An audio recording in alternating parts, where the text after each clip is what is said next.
To Jerry Jones, the Cowboys have intentionally reeled it back offensively with Kellen Moore's play calling due to Dallas's poor defense. Jones said on his weekly radio interview, quote, "We actually, you might say, held Kellen back on productivity just so we could stay out on the field longer at times."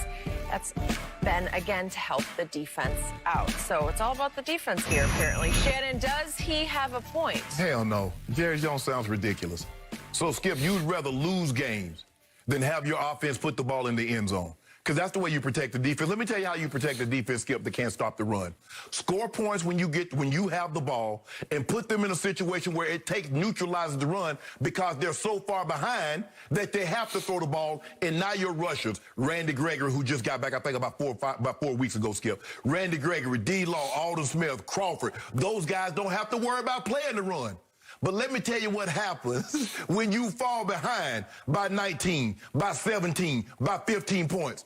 Teams will continue to run and continue to make you look bad. They still have even though through this great patch of games they got, they still have the worst run defense in the NFL and the third worst scoring defense. So I don't know, maybe he's trying to make it seem like Kellen Moore is really good offensive coordinator because Kellen has made it abundantly clear, Skip. He wants to be a head coach, and he's probably in line to get that Boise State job. He's from Boise. He starred there. He was a all-time, maybe arguably their greatest player in Boise State history. I agree. And so maybe Jerry's trying to hype him up to make sure he gets that job. But, Skip, that's the most asinine thing.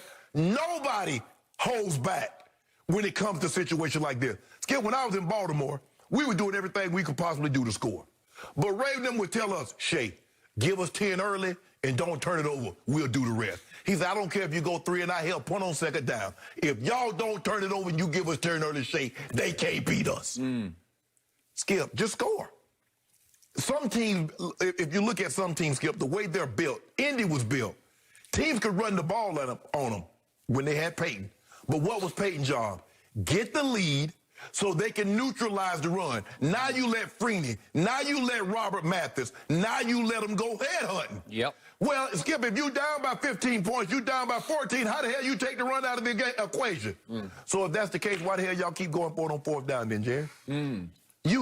Skip, I get it, Jerry, you're excited. It looks like you're going to have a chance. You got a real good chance to make the playoff. But don't do this because you undermine everything that's the NFL. Now you're going to have people thinking, man, so sometimes they just be holding back. They don't want to score the ball. Skip, every play is called to get what? A touchdown. Every defensive play you call a defense is to stop somebody from getting yards or getting a touchdown. You dial plays offensively, that's some plays you just want to get a first down. But for the most part, you don't call a play and say, nah, I'm calling this play in mind because of my defense. They might not be able to hold. Come on, Jerry, don't do that. Don't do that. You're playing well. You beat some bad teams. You're in position. Leave it at that. On this point, I do agree, but for different reasons. Yes, my Cowboys are back in the saddle. They're back in prime position to win the NFC least. And all of a sudden, Jerry Jones has his platform back. He hadn't said it all yet. And all of a sudden, Jerry Jones, once again, wants to try to convince the public that he really knows football. He lives to convince people he really knows football because in Jerry's world, the quickest way to prove your manhood is to convince people you really know football. Correct. He did play college football at a very high level. Obviously, they were voted national champions his last year at Arkansas, and he was a starting offensive guard. You got to give him that much. But when it comes to knowing football, I think Jerry has some great gut feelings occasionally. I got to go get Charles Haley. I just got to go get him. Jimmy's like, I don't know. I don't want to coach that guy. He's a nightmare, right? No, I'm going to go get him. And he went and got him, and it was the catalyst to them launching their dynasty in the 90s, especially a year early in 92. Charles Haley, he was as strong an edge rusher as I ever seen in this game, except for if you want to include Lawrence Taylor. And the thing is, Skip, that was probably the only locker room that could have handled Charles. You were right. Because Charles was a different kind of animal. He was a different kind of animal, and for some reason, on his second chance, he just said, I'm going to embrace this. And he was difficult. I had nothing but trouble with Charles Haley. But I love to watch him play. But that was a Jerry special. Yes. Deion Sanders, going from San Francisco to Dallas, Yeah. 94 to 95. Yes. That was a Jerry special. So those gut feelings and those initiatives of a guy who's a super salesman, that's what Jerry can pull off for this franchise. Right. As far as knowing football, seeing it, feeling it, being able to predict it, knowing who can play and who can't, as the general manager, he still holds the title. He's the general manager of the Dallas Cowboys. I don't know. Will McClay. Okay, Will McClay. They have had the second most Pro Bowlers over the last 10 years. This is before this year because they obviously they got shut out this year. Right. But over the last 10 years to Kansas City. Right. But that's a lot of Will McClay, and I'll give Jerry a little credit for that, but it's mostly Will McClay, and I agree with you. But when Jerry gets his platform, when he's on the radio, when he is pontificating and delivering long soliloquies where you've given him the floor for maybe 10, 12 minutes at a time, Right. to just go, they'll run through breaks on radio because it's Jerry Jones. Right. It's radio gold, right? Right. Ratings gold. He will go off and tell stories, and all of a sudden he went completely over the edge into this one, and it lost me because I don't even agree with the logic of it. Because what is the one thing they haven't been able to do all year? Run the football themselves. Yes. They can't stop the run, and they can't run. Correct. Because you have lost 4 Pro Bowl caliber offensive linemen to start with. Right. And they're not very good at run blocking to start with. I think they pass protect slightly better than they run block with this new group, okay? Right. Including 2 undrafted free agents, a rookie and a second-year player at tackles. Right. Okay, so help me out here. What has happened to Ezekiel Elliott? Well, he's plunged and plunged. He now ranks 14th in yards per game. He averages 67 rush yards a game.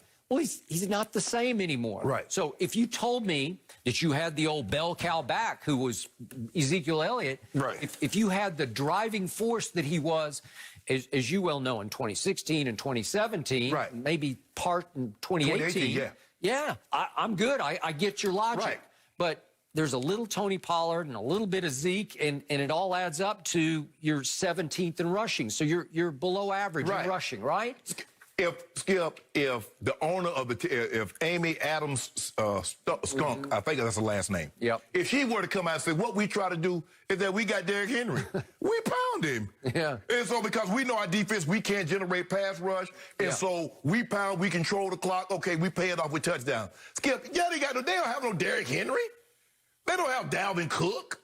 By the way, your favorite website, Pro Football Focus, now ranks Zeke this week as the 44th best running back in pro football. They rank Tony Pollard as the 26th best running back. So they're saying that young guy, he's got some burst to him. We'll give him this much credit, right?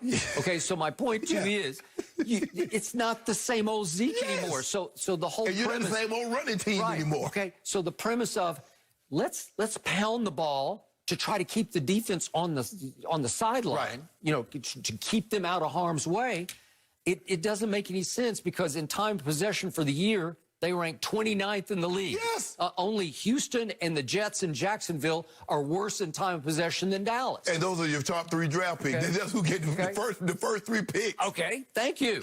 So where's the logic in this? I can't see it because, seriously, the second level logic here would be, what do you have left in Dallas? Well, you have 3 really good receivers, right? And you have a tight end who's frankly surprised me in Dalton Schultz. I think you've been mildly impressed I like with his him, game. right? I like his game. Okay, he can catch it a little bit. He tries hard blocking. Is he as good as Blake Jarwin? Probably not, but he's been adequate at tight end. Yes. Okay, so he's a quasi-weapon. Yeah. And Zeke can catch it a little bit, and Tony Pollard can definitely catch it out of the backfield. Right. So to me, you wouldn't want to shackle Kellen Moore. With running, you'd want him to throw it and do more dink and dunks, right? And put the ball in our best player's hands. Hey, but Skip, in the process of what he's saying, he's actually hurting the defense. Because by trying to pound it, guess what you keep doing? Going 3 and out and putting your defense back on the field. I know. So, Jerry. I mean, the last thing I want to see is Zeke, because probably it's going to be Zeke, punt. Because think about it, Skip. You just said they're 29th in time of possession. Yeah. So that means there are only a handful of teams that are worse than them. So that means you're going a lot of 3 and out. So if your team is 29th in time of possession, how much time do you think your defense is actually spending on the field? So, Jerry, the point that you was trying to make by, we holding him back, you actually hurting your defense.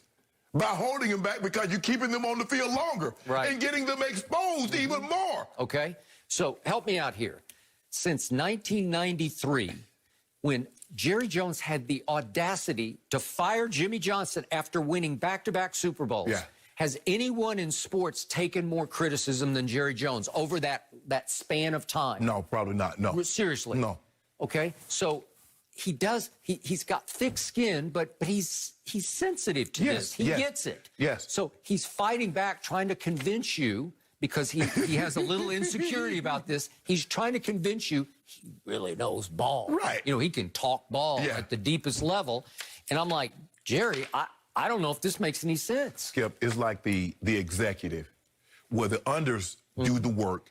They hand in what they've gotten. That Jerry is true. looks it over. That is true. That's what Jerry does. He loves to hang around, especially on. Yeah.